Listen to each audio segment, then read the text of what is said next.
Hello, I'm Bishop William Joensen of the Diocese of Des Moines, and I'm pleased to share with you an initiative from the Diocese in collaboration with the United States Conference of Catholic Bishops that's called Civilize It, Dignity Beyond the Debate.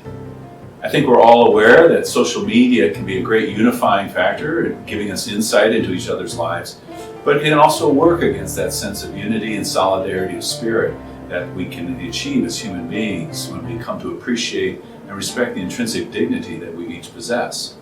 Add to that then our public conversation, and in this political season, beginning with the Iowa caucuses, extending all the way through the national election, that things can quickly become toxic and charged as we use words in ways that do not always reveal our true meaning, but sometimes paint others in broad strokes that ultimately disfigure or hurt the possibilities of public peace and an inspiring way of working together for the common good. I think about the ways in which sometimes we use curse words or even profanity. We dissect a person in his body or his or her personal qualities, and we misidentify the whole of that person for the part that we might quickly toss off and then toss them aside. And so I think this campaign and the pledge that you're invited to consider taking that goes with it is a great opportunity for us to be reminded who we are, yes, as Catholic Christians, but as people of goodwill, uniting with persons of other faiths, people with other interests, racial and ethnic boundaries, and all those qualities that enrich to the diversity that composes this great nation. And so the accent notes of this campaign, the pledge that we have the opportunity to take either online or perhaps at your local parish church,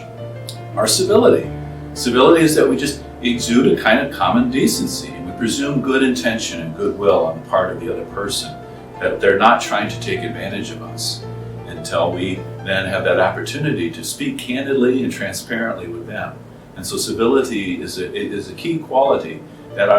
even in our early nation's founding, Alexis de Tocqueville commented how Americans have this kind of instinctive desire to associate with each other. The second accent note of this campaign is clarity.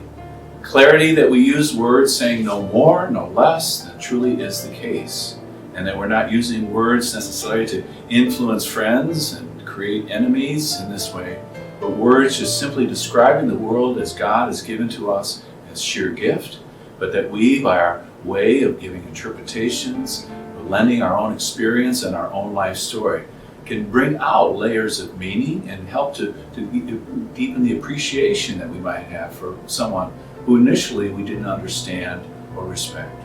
And finally, compassion. Sometimes in the glaring light of day, what we say or how we might expose or out someone else doesn't take into account that the God who comes is the God in Jesus Christ, in whom justice and mercy meet. And so I think that compassion, that we recognize the core goodness in which each person has been created,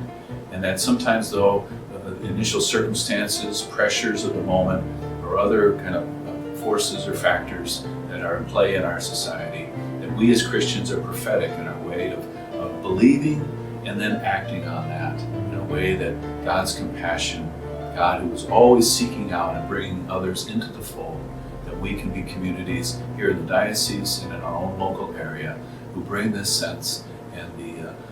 transforming capacity that God's Spirit has endowed with us. So I'll invite you to consider and to be alert, and not only as your local pastors might be including notes in their homilies, but other resources that will be made available to us. But might we find and hope and pray that this year 2020 offers us a different way of being a society together, different way of working toward that common good, and maybe the tendencies of the past few years have proven.